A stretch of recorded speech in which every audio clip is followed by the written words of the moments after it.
එයි කියලා. අම්බෝ බන් දැක්ක කාල්. උඹට කිව්වට එන්නේ නැහැ කමන්නේ. අද හරි යාවන්නේ මේ කාලා දායි. අයියෝ බන් එහෙම තමයි ඉතින් අපිට වැඩ තියෙනවානේ. කාලා නම් ආවේ නෑ. ඒ වුණාට මේ වගේ පොඩි අදහසක් තියෙනවා. අපි හදමුද අඹරැල්ල අච්චාරුව. මේ උඹලගේ ගෙදර අඹරැල්ල තියෙනවද?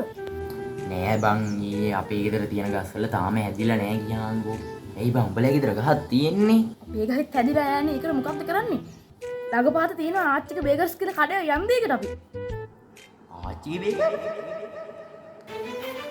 අර තියෙන කඩේ.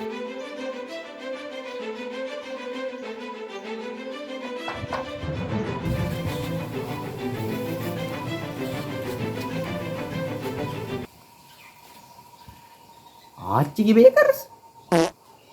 එහෙම තමයි ආච්චික බේකර්ස්.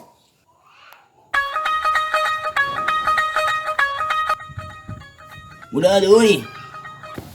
මට දැන් හවසට මොනවා හරි ගෙනියන්න උඹලගේ මේ අමුතු කඩවල් බන් තියෙන්නේ. බලහන්කෝ දැන් ආච්චිගේ බේකර්ස් කියලා දීතියද බලහන්කෝ මාම කෙනෙක් ඉන්නේ. මාමේ පාන් තියනවද? පාන් කොයිද පුතා මේ කඩේ? මේ කඩේ පාන් නැහැ. එයි. පාන් නැහැ?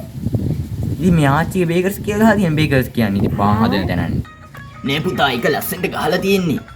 එයි දැන් ඊ කවුල්ල නැහැනේ ඔයාලට මොනවද ඕනි කියන්නකෝ.